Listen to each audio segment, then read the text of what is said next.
بسم اللہ الرحمن الرحیم الصلاۃ والسلام علیکہ یا رسول اللہ وعلی آلہ وصحبہ یا حبیب اللہ۔ سورۃ مائدہ مدنی سورت ہے، اس کا ترجمہ کرنے جا رہے ہیں۔ اے ایمان والو،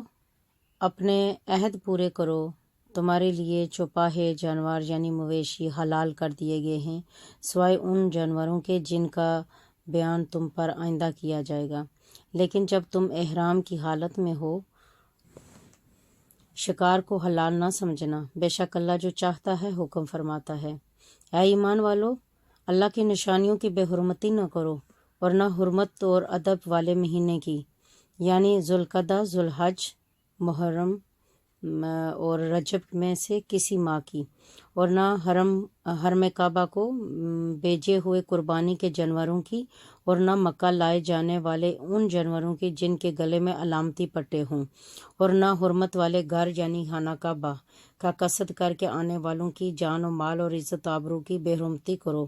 کیونکہ یہ وہ لوگ ہیں جو اپنے رب کا فضل اور رضا تلاش کر رہے ہیں۔ اور جب تم حالت احرام سے باہر نکل آؤ تو تم شکار کر سکتے ہو، اور تمہیں کسی قوم کی یہ دشمنی کہ انہوں نے تم کو مسجد حرام یعنی خانہ کعبہ کی حاضری سے روکا تھا، اس بات پر ہرگز نہ ابھارے کہ تم ان کے ساتھ زیادتی کرو، اور نیکی اور پرہیزگاری کے کاموں میں ایک دوسرے کی مدد کیا کرو، اور گناہ اور ظلم کے کاموں پر ایک دوسرے کی مدد نہ کرو۔ اللہ سے ڈرتے رہو، بے شک اللہ نافرمانی کرنے والوں کو سخت سزا دینے والا ہے۔ تم پر مردار یعنی کہ بغیر شرعی ذبح کے مرنے والا جانور حرام کر دیا گیا ہے، اور بہایا ہوا خون اور سور کا گوشت، اور وہ جانور جس پر ذبح کے وقت غیر اللہ کا نام پکارا گیا ہو اور گلا گھٹ کر مرا ہوا ہو، اور دہاردار آلے کے بغیر کسی چیز کی ضرب سے مرا ہوا ہو اور اوپر سے گر کر مرا ہوا، اور کسی جانور کے سینگ مارنے سے مرا ہوا، اور وہ جانور جسے درندے نے پھاڑ کھایا ہو سوائے اس کے کہ جسے مرنے سے پہلے تم نے ذبح کر لیا، اور وہ جانور بھی حرام ہے جو باطل معبودوں کے تھانوں یعنی کہ بتوں کے لیے محسوس کی گئی قربان گاہوں پر ذبح کیا گیا ہو، اور یہ بھی حرام ہے کہ تم پانسوں یعنی فال کے تیروں کے ذریعے قسمت کا حال معلوم کرو یا حصے تقسیم کرو، یہ سب گناہ کے کام ہیں۔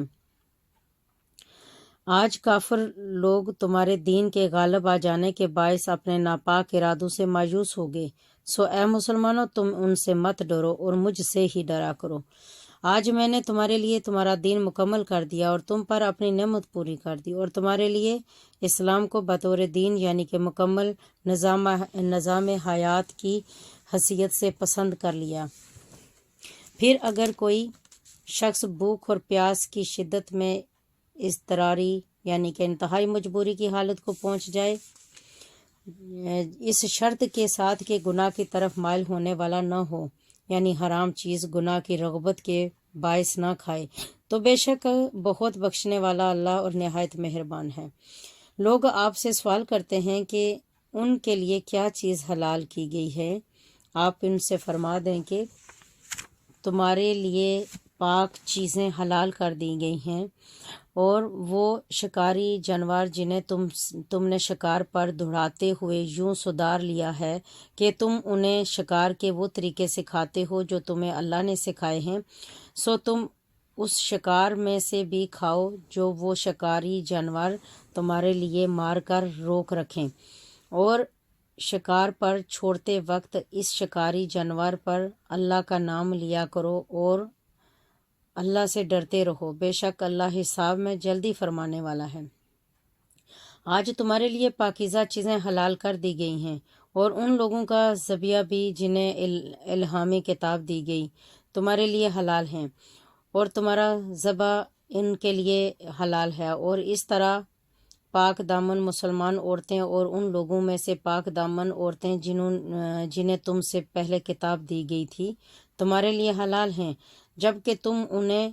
ان کے مہر ادا کر دو، مگر شرط یہ ہے کہ تم انہیں قید نکاح میں لانے والے نہ بنو، اور محض ہوس رانی کی خاطر اعلانیہ بدکاری کرنے والے اور نہ خفیہ اشنائی کرنے والے، اور جو شخص احکام الہی پر ایمان لانے سے انکار کرے تو اس کا سارا عمل برباد ہو گیا اور وہ آخرت میں بھی نقصان اٹھانے والوں میں شامل ہوگا۔ اے ایمان والو، جب تمہارا نماز کے لیے کھڑے ہونے کا ارادہ ہو تو وضو کے لیے اپنے چہروں کو اور اپنے ہاتھوں کو کوہنیوں سمیت دھو لو اور اپنے سروں کا مسح کر لو اور اپنے پاؤں بھی ٹخنوں سمیت دھو لو، اور اگر تم حالت جنابت میں ہو تو نہا کر خوب پاک ہو جاؤ، اور اگر تم بیمار ہو یا سفر میں ہو یا تم سے کوئی رفع حاجت سے فارغ ہو کر آیا ہو یا تم نے عورتوں سے قربت کی ہو، پھر تم پانی نہ پاؤ تو اس صورت میں پاک مٹی سے تیمم کر لیا کرو۔ پس تیمم یہ ہے کہ اس پاک مٹی سے اپنے چہروں اور اپنے پورے ہاتھوں کا مسح کر لو۔ اللہ نہیں چاہتا کہ وہ تمہارے اوپر کسی قسم کی سختی کرے، لیکن وہ یہ چاہتا ہے کہ تمہیں پاک کر دے اور تم پر اپنی نعمت پوری کر دے تاکہ تم شکر گزار بن جاؤ، اور اللہ کی اس نعمت کو یاد کرو جو تم پر کی گئی ہے، اور اس کے عہد کو بھی یاد کرو جو اس نے تم سے پختہ طریقے سے لیا تھا، جبکہ تم نے اقراراً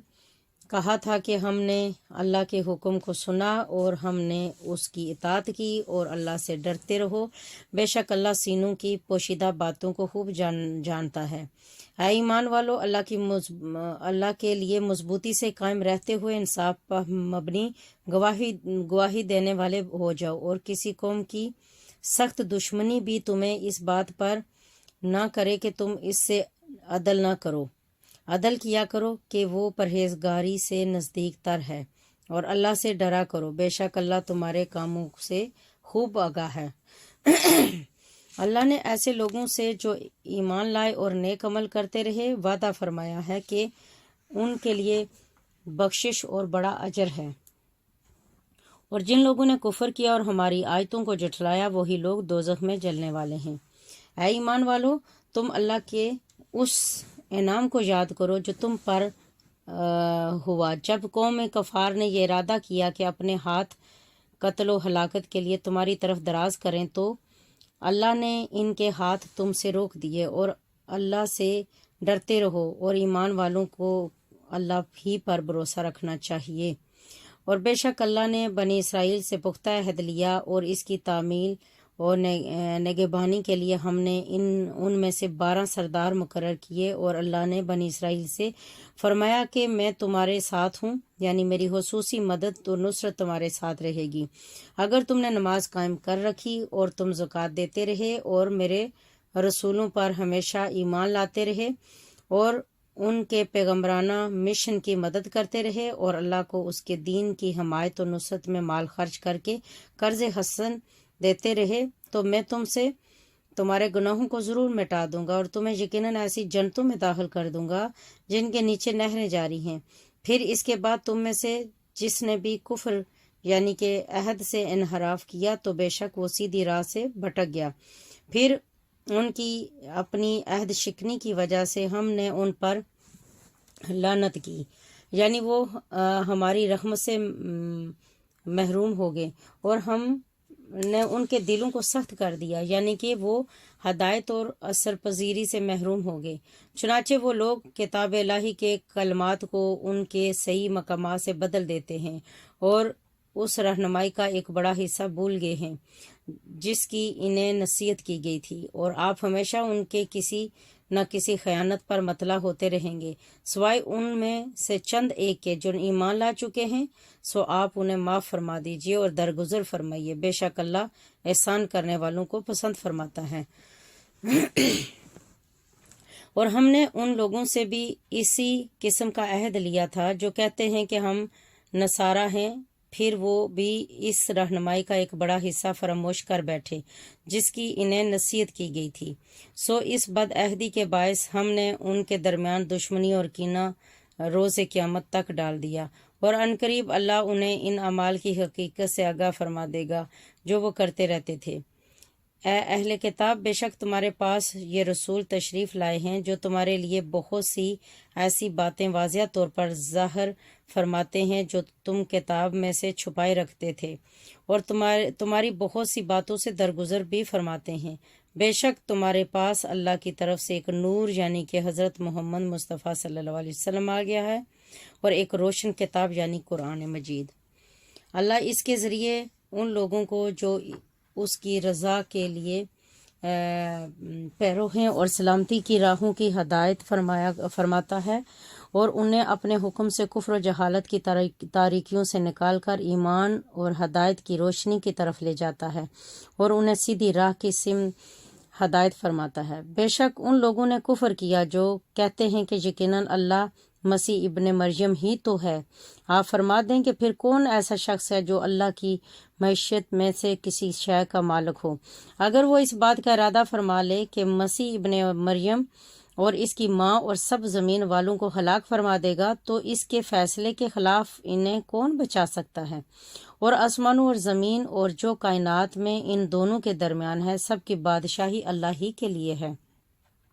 وہ جو چاہتا ہے پیدا فرماتا ہے، اور اللہ ہر چیز پر بڑا قادر ہے۔ اور یہود اور نصارہ نے کہا کہ ہم اللہ کے بیٹے اور اس کے محبوب ہیں۔ آپ فرما دیجئے اگر تمہاری بات درست ہے تو وہ تمہارے گناہوں پر تمہیں عذاب کیوں دیتا ہے؟ بلکہ حقیقت یہ ہے کہ جن مخلوقات کو اللہ نے پیدا کیا ہے تم بھی انہی میں سے بشر ہو، یعنی دیگر طبقات انسانی ہی کی مانند ہو۔ وہ جسے چاہے بخشش سے نوازتا ہے اور جسے چاہے عذاب سے دوچار کرتا ہے۔ اور آسمانوں اور زمین اور وہ کائنات جو دونوں کے درمیان ہے، سب کی بادشاہی اللہ ہی کے لیے ہے، اور ہر ایک کو اسی کی طرف پلٹ کر جانا ہے۔ اے اہل کتاب، بے شک تمہارے پاس ہمارے یہ نبی آخر الزمان رسول پیغمبروں کی آمد کے سلسلے کے منقطع ہونے کے موقع پر تشریف لائے، جو تمہارے لیے ہمارے احکام خوب واضح کرتے ہیں، اس لیے کہ تم عذر کرتے ہوئے یہ کہہ دو کہ ہمارے پاس نہ تو کوئی خوشخبری سنانے والا آیا اور نہ ڈر سنانے والا۔ اب تمہارا یہ عذر بھی ختم ہو چکا، کیونکہ بلا شبہ تمہارے پاس آخری خوشخبری سنانے والا، ڈر سنانے والا بھی آ گیا ہے، اور اللہ ہر چیز پر بڑا قادر ہے۔ اور وہ وقت بھی یاد کریں جب موسیٰ علیہ السلام نے اپنی قوم سے کہا کہ اے میری قوم، تم اپنے اوپر کیا گیا اللہ کا وہ انعام یاد کرو جب اس نے تم پر انبیاء پیدا فرمائے اور تمہیں بادشاہ بنایا، اور تمہیں وہ کچھ عطا فرمایا جو تمہارے زمانے میں تمام جہانوں میں سے کسی کو نہیں دیا تھا۔ اے میری قوم، ملک شام یا بیت المقدس کی ایک مقدس سرزمین میں داخل ہو جاؤ جو اللہ نے تمہارے لیے لکھ دی ہے، اور اپنی پشت پر پیچھے نہ پلٹنا، ورنہ تم نقصان اٹھانے والے بن کر پلٹ جاؤ گے۔ انہوں نے جواباً کہا، اے موسیٰ، اس میں تو زبردست ظالم لوگ رہتے ہیں، ہم اس میں ہرگز داخل نہیں ہوں گے یہاں تک کہ وہ اس زمین سے نکل جائیں، پس اگر وہ یہاں سے نکل جائیں تو ہم ضرور داخل ہو جائیں گے۔ ان چند لوگوں میں سے جو اللہ سے ڈرتے تھے، دو ایسے شخص بول اٹھے جن پر اللہ نے انعام فرمایا۔ اپنی قوم سے کہنے لگے کہ تم ان لوگوں پر بلا خوف حملہ کرتے ہوئے شہر کے دروازے سے داخل ہو جاؤ، سو جب تم اس دروازے میں داخل ہو جاؤ گے تو یقیناً تم غالب ہو جاؤ گے، اور اللہ ہی پر توکل کرو بشرطے یہ کہ تم ایمان والے ہو۔ انہوں نے کہا کہ اے موسیٰ، جب تک وہ لوگ اس سرزمین میں ہیں ہم ہرگز کبھی بھی وہاں داخل نہیں ہوں گے، بس تم جاؤ اور تمہارا رب ساتھ جائے، سو تم دونوں ہی ان سے جنگ کرو، ہم تو یہیں بیٹھے ہیں۔ موسیٰ علیہ السلام نے عرض کیا، میرے رب، میں اپنی ذات اور اپنے بھائی ہارون کے سوا کسی پر اختیار نہیں رکھتا، بس تو ہمارے اور اس نافرمان قوم کے درمیان اپنے حکم سے جدائی فرما دے۔ رب نے فرمایا، پس یہ سرزمین ان نافرمان لوگوں پر 40 سال تک حرام کر دی گئی ہے، یہ لوگ زمین میں پریشان حال سرگرداں پھرتے رہیں گے، سو اے موسیٰ، اب اس نافرمان قوم کے عبرتناک حال پر افسوس نہ کرنا۔ اے نبی مکرم، آپ ان لوگوں کو آدم علیہ السلام کے 2 بیٹوں حابیل اور قابیل کی خبر سنائیں جو بالکل سچی ہے۔ جب دونوں نے اللہ کے حضور ایک قربانی پیش کی، سو ان میں سے ایک حابیل کی قربانی قبول کر لی گئی اور دوسرے قابیل سے قبول نہ کی گئی، تو اس قابیل نے حابیل سے حسداً اور انتقاماً کہا میں تجھے ضرور قتل کر دوں گا۔ اس حابیل نے جواب میں کہا کہ بے شک اللہ پرہیزگاروں سے ہی نیاز قبول فرماتا ہے۔ اگر تو اپنا ہاتھ مجھے قتل کرنے کے لیے میری طرف بڑھائے گا تو پھر بھی میں اپنا ہاتھ تجھے قتل کرنے کے لیے تیری طرف نہیں بڑھاؤں گا، کیونکہ میں اللہ سے ڈرتا ہوں جو تمام جہانوں کا پروردگار ہے۔ میں چاہتا ہوں کہ مجھ سے کوئی زیادتی نہ ہو، اور میرا گناہ قتل اور تیرا اپنا سابقہ گناہ جس کے باعث تیری قربانی نامنظور ہوئی، سب تو ہی حاصل کر لے، پھر تو اہل جہنم میں سے ہو جائے گا، اور یہی ظالموں کی سزا ہے۔ پھر اس قابیل کے نفس نے اس کے لیے اپنے بھائی حابیل کا قتل آسان اور مرغوب کر دکھایا، سو اس نے اس کا قتل کر دیا، پس وہ نقصان اٹھانے والوں میں سے ہو گیا۔ پھر اللہ نے ایک کوا بھیجا جو زمین کریدنے لگا تاکہ اسے دکھائے کہ وہ اپنے بھائی کی لاش کس طرح چھپائے۔ یہ دیکھ کر اس نے کہا کہ ہائے افسوس، کیا میں اس کوے کی مانند بھی نہ ہو سکا کہ اپنے بھائی کی لاش چھپا دیتا، سو وہ پشیمان ہونے والوں میں سے ہو گیا۔ اسی وجہ سے ہم نے بنی اسرائیل پر نازل کی گئی تورات میں یہ حکم لکھ دیا تھا کہ جس نے کسی شخص کو بغیر قصاص کے یا زمین میں فساد پھیلانے یعنی خون ریزی اور ڈاکہ زنی وغیرہ کی سزا کے بغیر ناحق قتل کر دیا تو گویا اس نے معاشرے کے تمام لوگوں کو قتل کر ڈالا، اور جس نے اسے ناحق مرنے سے بچا کر زندہ رکھا تو گویا اس نے معاشرے کے تمام لوگوں کو زندہ رکھا، یعنی اس نے حیات انسانی کا اجتماعی نظام بچا لیا۔ اور بے شک ان کے پاس ہمارے رسول واضح نشانیاں لے کر آئے، پھر بھی اس کے بعد ان میں سے اکثر لوگ یقیناً زمین میں حد سے تجاوز کرنے والے ہیں۔